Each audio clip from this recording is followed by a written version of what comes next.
everybody, how are you? I hope you are working really hard for your board exams क्योंकि अब ज़्यादा time नहीं बचा है. So we need to buckle up our practice and our revision. So I am starting with the political science for the first video and here we will be doing chapter 1 power sharing. Power sharing start करने से पहले सबसे important ये है कि हम ये जान लें कि हमें क्या पढ़ना है, कैसे पढ़ना है और क्या नहीं पढ़ना, जो सबसे important question है. In this video, we will be discussing about the chapter topics and the questions which are most important for your board exams.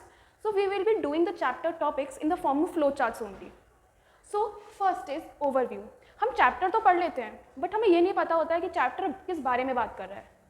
ये situation आपके साथ भी हुई होगी, same मेरे साथ भी हुई है. So I think first of all we should know कि हमें इस chapter में आगे चल के क्या पढ़ाया जाएगा. So the first thing in this chapter is discussed about democracy. Democracy एक ऐसी पावर है जिसमें एक गवर्नमेंट, एक ऑर्गन ऑफ गवर्नमेंट कभी रूल नहीं करती. मतलब यहाँ पे पावर शेयर होती है डेमोक्रेसी के अंदर. That is all power does not rest with any one organ of the government. Intelligent sharing of power among legislature, executive and judiciary are very important design of democracy. Second point that has been discussed is the stories of Sri Lanka and Belgium, जहाँ पे दो countries की ethnic composition के बारे में बात की गई है और वो कैसे इसको ओवरकम करते हैं through different changes in their constitution. Third is the stories that in the general conclusion. हमें इन दो स्टोरीज से, दो कंट्रीज़ की स्टोरी से हमें क्या कंक्लूजन मिलती है? हमें यही मिलती है कि हमें पावर शेयरिंग की नीड है और कितने फॉर्म्स ऑफ पावर शेयरिंग है, ये इस चैप्टर में डिस्कस करा गया है. So let's move to our first topic. So the first topic is Belgium and accommodation in Belgium. So हम first of all Belgium के बारे में बात करेंगे, जो एक कंट्री है, स्मॉल कंट्री है इन यूरोप. इसकी पॉपुलेशन ओवर 1 करोड़ है, जो कि हरियाणा स्टेट से भी छोटी है कंट्री. इसके borders France, Netherland, Germany and Luxembourg से टच होते हैं. इसकी एथनिक कॉम्पोजिशन की बात करें हम तो ये बहुत ज़्यादा कॉम्प्लेक्स है. जैसे फ्लेमिश रीजन में 59% लोग डच बोलते हैं. वेलोनिया रीजन में 40% फ्रेंच लैंग्वेज बोली जाती थी. वहीं पे 1% ऑफ बेल्जियम में सिर्फ जर्मन लैंग्वेज बोली जाती थी. दैट मीन्स कि सबसे कम बेल्जियम में जर्मन लैंग्वेज बोली जाती थी. तो जब हम लोग इसके कैपिटल के बारे में बात करते हैं, so this is the capital called Brussels. Brussels में थोड़ा अलग था. यहाँ पे 80% लोग फ्रेंच बोलते थे और वहीं पे 20% Dutch. That is opposite in the country. जो कंट्री में एथनिक कॉम्पोजिशन थी वो ब्रुसेल्स में बिल्कुल अपोजिट थी. वहीं पर जब हम लोग बात करते हैं फ्रेंच की, तो फ्रेंच हमारे यहाँ पे माइनॉरिटी में है, बट ये रिच एंड पावरफुल रहे हैं हमेशा से और इनको economic development and education for better मिली है दैन द डच, जिसकी वजह से डच एंड फ्रेंच के बीच में 1950s एंड 60s के टाइम पे वॉर हो गई थी. टेंशन्स डेवलप हो गए थे. ब्रुसेल्स में ये टेंशन जो 1950s एंड 60s के बीच में हुई थी सबसे ज़्यादा सीवियर थी, क्योंकि पूरी कंट्री में जब हम बात करते हैं Dutch were in majority and French were in minority, but Brussels में वहीं पे French were in majority and Dutch were in minority. इसकी वजह से टेंशन्स और ज़्यादा सीवियर हो गए थे. Now we will talk about accommodation in Belgium. Accommodation of Belgium की जब हम बात करते हैं तो 1950s और 60s के टाइम पे जब बेल्जियम के डच और फ्रेंच के बीच में टेंशन्स हुई थी, तो बेल्जियम के लीडर्स ने एक डिफरेंट पाथ चूज़ करने का मोटिव उठाया ताकि वहाँ पे सब एक साथ रह सकें, टुगेदर रह सकें. इसकी वजह से बेल्जियम गवर्नमेंट ने 1970 से 1993 के बीच में अपने कॉन्स्टिट्यूशन को 4 टाइम्स चेंज किया. सो द चेंजेस उन्होंने करे बेल्जियम कॉन्स्टिट्यूशन के, वो हमारे एग्जाम के लिए बहुत ज़्यादा इंपॉर्टेंट हो जाते हैं. तो द फर्स्ट चेंज उन्होंने किया था वो सेंट्रल गवर्नमेंट में equal Dutch and French speaking ministers उन्होंने अपॉइंट करने का डिसीजन लिया था. और सेकेंड पॉइंट है special laws require the support of members from each linguistic group, thus no single community can make decisions unilaterally. किसी भी अगर स्पेशल लॉज पे बनेंगे, कोई भी डिसीजन लिया जाएगा तो वहाँ पे यूनिलैटरली कोई कम्युनिटी डिसीजन नहीं ले सकती है. There should be both communities present and voting. So the third point is the state governments are not subordinate to central government. That means काफ़ी सारी सेंट्रल गवर्नमेंट की पावर्स स्टेट गवर्नमेंट्स को दे दी गई थी in Belgium. That so it's not subordinate. वैसे हम जब इंडिया की बात करते हैं, so we all know that central government has more power than the state. So that means Belgium में इसका अपोजिट है. यहाँ पे central government and state governments have equal stakes. Next is Brussels have the separate government in which both communities have equal representatives. जैसे हमने पढ़ा था Brussels जो कि बेल्जियम की कैपिटल है, वहाँ पे ऑपोजिट था कंट्री के एथनिक कॉम्पोजिशन की वजह से, क्योंकि 80% French, 20% Dutch. So that means हम लोगों को सबको अगर साथ में लेके चलना है तो हमें उनको इक्वल रिप्रेजेंटेटिव्स फ्रेंच और डच को ब्रुसेल्स में भी देने पड़ेंगे. So this made equal representatives in Brussels also. The next point is, apart from the central and state governments, there is also a community government. Community government के को powers दिए गए थे, जैसे कल्चरल रिलेटेड इश्यूज़ हो, educational related issues और language related issues हो, तो वहाँ पे कम्युनिटी गवर्नमेंट बनाई गई थी जो कि elected by all the 3 communities. So Belgium में हम अगर बात करें तो 3 फॉर्म्स ऑफ गवर्नमेंट बनती हैं ऐसे: central state and community government. जैसे इंडिया में हम जब बात करते हैं, इंडिया में 3 फॉर्म्स ऑफ गवर्नमेंट भी बनती हैं, जैसे panchayat, state governments and then central government. तो यहाँ पे 3 फॉर्म्स ऑफ गवर्नमेंट के थ्रू पावर शेयरिंग होती है. हम पावर शेयरिंग चैप्टर तो ज़रूर पढ़ रहे हैं, बट हम लोगों ने पावर शेयरिंग का मीनिंग नहीं देख पाया. पावर शेयरिंग हम अपने आसपास रोज़ देखते हैं. जैसे हम एग्जाम्पल ले लें अपने स्कूल का. For example, this is our school. So सबसे हेड पे कौन होते हैं? हमारे प्रिंसिपल, देन हमारे सुपरवाइजर्स, एंड देन हमारे teachers, and then we all children, that is students. So अगर, sorry pardon for my drawing, principal अगर नहीं होंगे स्कूल में, सो ये इंस्टीट्यूट कभी प्रॉपरली फंक्शन नहीं होगा. यहाँ पे अगर प्रिंसिपल, सुपरवाइजर्स, टीचर्स और चिल्ड्रन में कभी ड्यूटी डिवीजन नहीं होगी, पावर्स डिवीजन नहीं होगी, कोई किसी की पावर का मिसयूज़ कर रहा है, principal can issue you cards like yellow, red and all, he can rusticate you. That's the power of a principal, but not that of a teacher और अ सुपरवाइजर.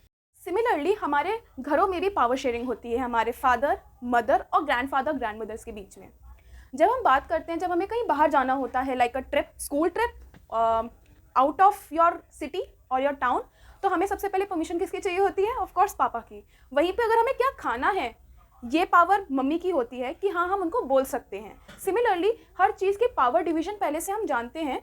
इसी वजह से कोई भी चीज़ स्मूथली वर्क कर सकती है. इसी वजह से दो बेल्जियम एक बहुत ही ज़्यादा कॉम्प्लेक्स मॉडल है, बट ये हमेशा वेल वर्क किया, क्योंकि यहाँ पे कभी भी सिविल स्ट्राइक नहीं हुई और ना ही यहाँ पे लिंग्विस्टिक बेसिस पे कंट्री डिवाइड हुई. अगर ऐसा होता तो शायद फ्रेंच और डच के बीच में कंट्री डिवाइड हो गई होती.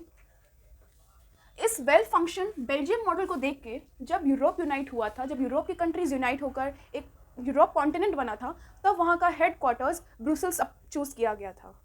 We will discuss the other country Sri Lanka. जब हम श्रीलंका की बात करते हैं, जैसे हमने बेल्जियम की बात करी थी, सिमिलरली हम श्रीलंका कंट्री की बात करेंगे. तो श्रीलंका एक आइलैंड नेशन कंट्री है. दैट मीन्स इसके आसपास सब वाटर है, इसके आसपास कोई कंट्री नहीं कनेक्ट करती है, ये पानी के आसपास है. And lies in South Asia, just a few kilometres off the southern coast of Tamil Nadu. यहाँ पे तमिलनाडु है, इसके सर्दर्न कोस्ट से श्रीलंका कनेक्ट होती है. इसकी पॉपुलेशन अबाउट 2 करोड़ है and it's same like Haryana. मतलब जितनी पॉपुलेशन हरियाणा में है, सिमिलर पॉपुलेशन यहाँ पे भी 2 करोड़ है. बट यहाँ की पॉपुलेशन बहुत डाइवर्स है.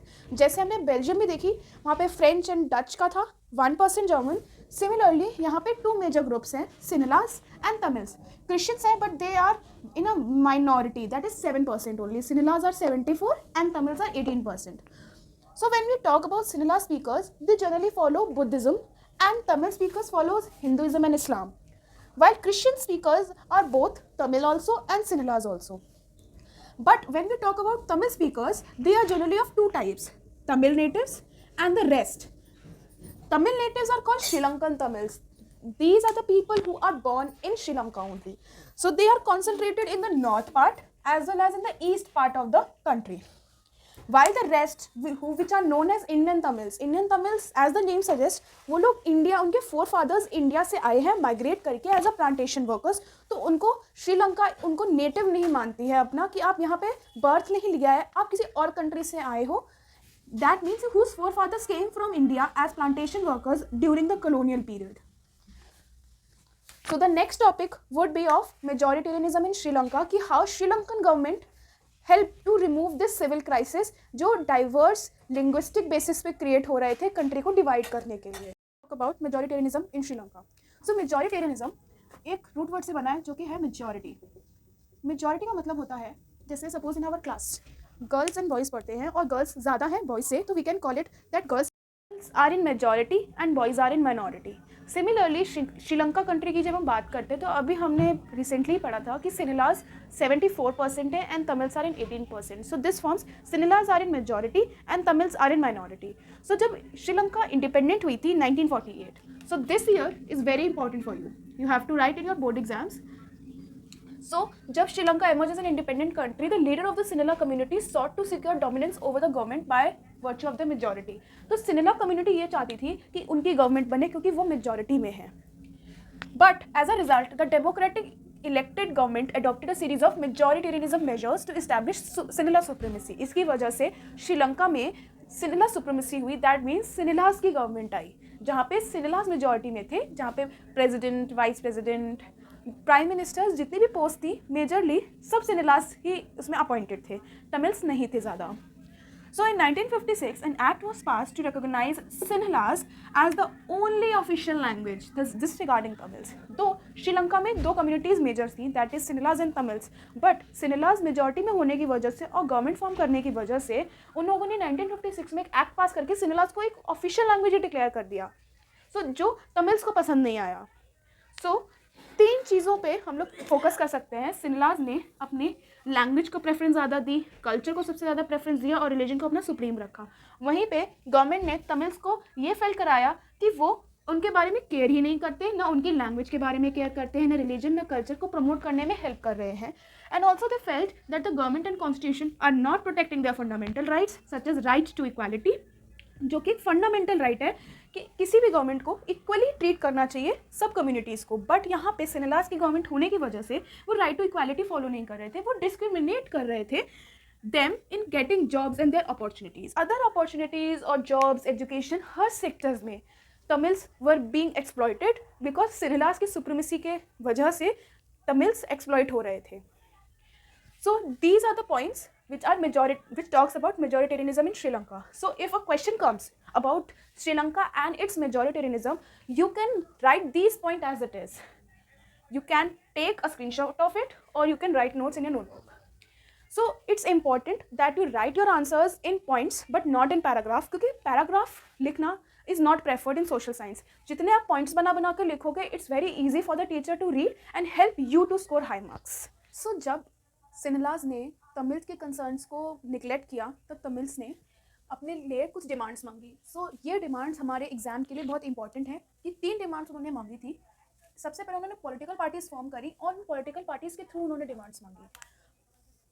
फर्स्ट डिमांड ये थी कि Tamil language should also be declared as an official language. उनका ये मानना था कि आप सिनहला अगर ऑफिशियल लैंग्वेज है तो आप तमिल को भी ऑफिशियल लैंग्वेज डिक्लेयर करें for regional autonomy, equality of opportunities. A separate government should be formed in the region, क्योंकि जो तमिल्स थे वो मोस्ट नॉर्दर्न और ईस्टर्न पार्ट में अक्यूमुलेट होते थे, तो वो चाहते थे कि उनके लिए एक सेपरेट गवर्नमेंट फॉर्म हो. And Tamil people should also get equal opportunities as the Sinhalas. As we have talked earlier also कि सिनहलास हमेशा उन्हें economic opportunities, education, job opportunities हमेशा फर्स्ट प्रेफरेंस में दी गई थी एज़ कम्पेयर टू तमिल्स. तो तमिल यही अपना डिमांड रख रहे थे कि उनको इक्वल अपॉर्चुनिटी मिले उनकी जॉब्स में और एजुकेशन सेक्टर में एंड इकोनॉमिक डेवलपमेंट में भी. बट उनकी ये तीनों डिमांड्स सिनहला मेजॉरिटी ने नहीं मानी. But their demands for autonomy was denied. By 1980s several political organization was formed demanding a separate country for Tamil speakers in northern and eastern part, क्योंकि जो तमिल लोग थे वो नॉर्दर्न एंड ईस्टर्न पार्ट में ज़्यादा अक्यूमुलेटेड थे.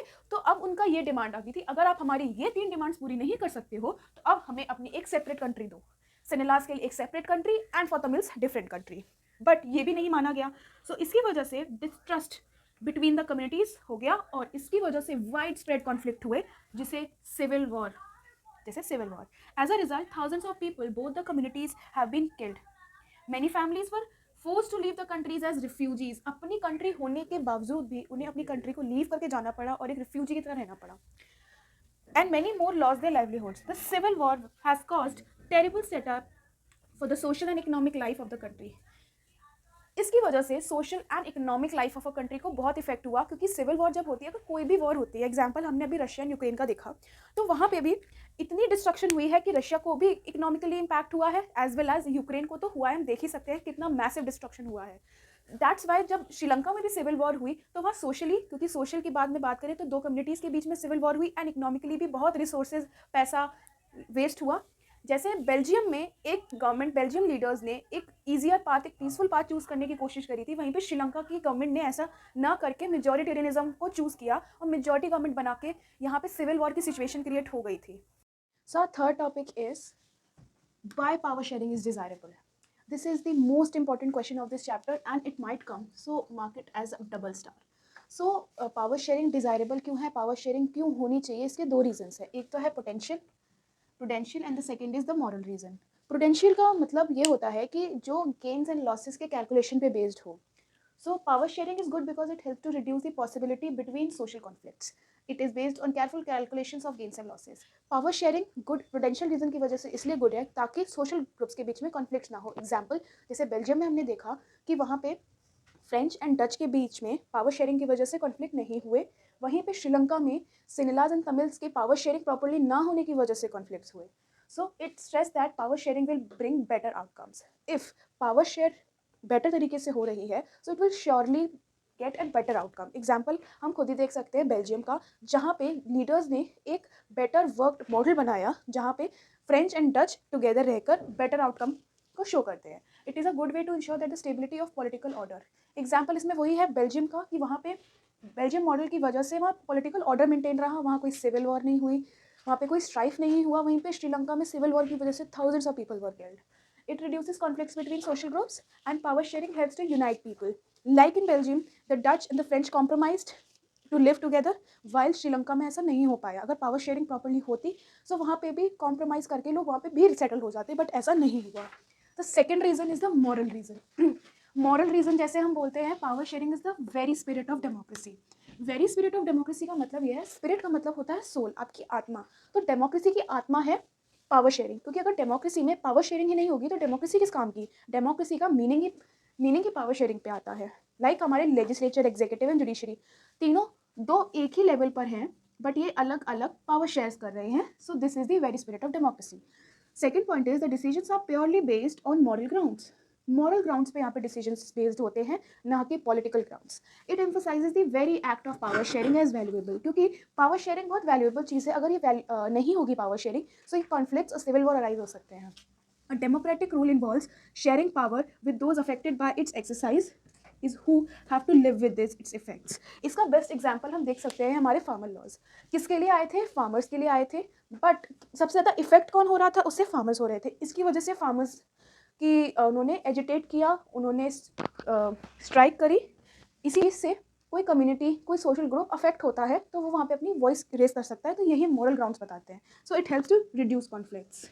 अगर power sharing better तरीके से होगी so there is no need of conflict. इससे कॉन्फ्लिक्ट होने के कोई चांसेस नहीं है. So after this we will move to our next topic. So this is the last topic of the chapter, different forms of power sharing. This is also a very important question that can be asked in your board exams and been asked previously in your board exams. So different forms of power sharing, 4 types की होती है, that is horizontal division of power, vertical division of power, division among social groups and power sharing among different pressure groups and different political parties and movements. जब हम horizontal division of power की बात करते हैं तो horizontal means this. सो यहाँ पे सारी ऑर्गन्स एक लेवल पे होती हैं बट पावर्स उनके पास अलग अलग होती हैं. सो sharing of power among different organs of the government. Different organs of the government are placed at the same level. That means they are placed at the same level but exercise different powers. So this system is also called system of checks and balances. इसको checks and balances इसलिए बोलते हैं क्योंकि एक अगर organ misuse करता है अपनी पावर का तो दूसरा ऑर्गन उसकी पावर जो मिसयूज़ कर रहा है उसको बोल सकता है. So the division of power among legislature, executive and judiciary is the example of horizontal division of power. So legislature क्या करता है? लेजिस्लेचर बनाता है लॉज फ्रेम करता है.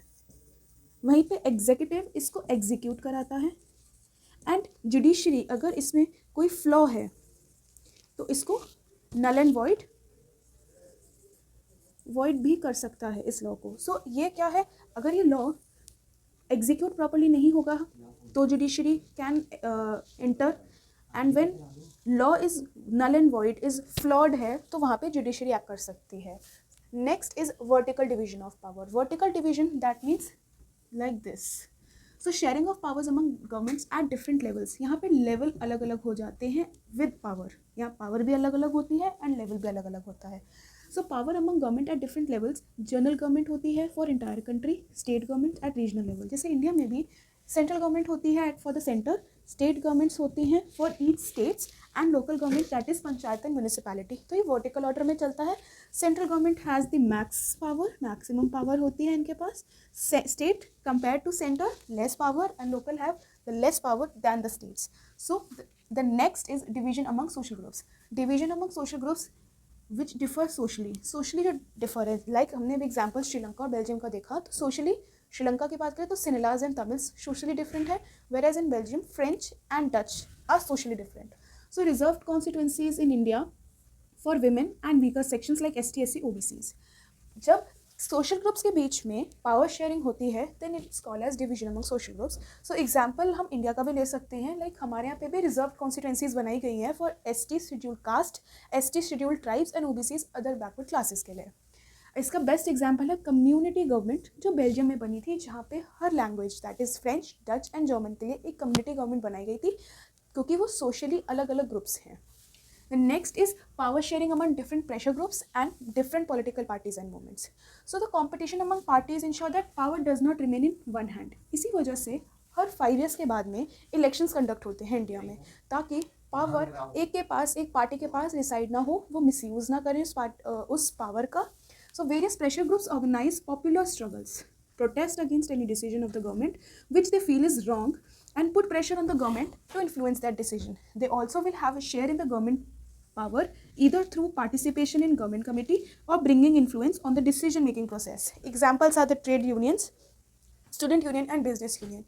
ये unions form करते हैं इसलिए ताकि ये pressure groups कहलाते हैं, क्योंकि पॉलिटिकल पार्टीज जो कि पावर में है, जो रूल कर रही है, उनको प्रेशराइज करते हैं अगर उनके लिए कुछ लॉज ऐसे बनाए हैं जो कि उनके अगेंस्ट है या उनको फेवर ज़्यादा नहीं करते हैं। तो ये प्रेशर पुट करके गवर्नमेंट कमेटी के मेंबर्स भी बन सकते हैं and if they feel that it's wrong and put pressure on the government to influence, वो इन्फ्लुएंस भी करते हैं डिसीजन मेकिंग प्रोसेस को, जो कि एक प्रॉपर लॉ बनने जाएगा बाद में। So this was our last topic. After this, I am discussing the most important MCQs of this chapter.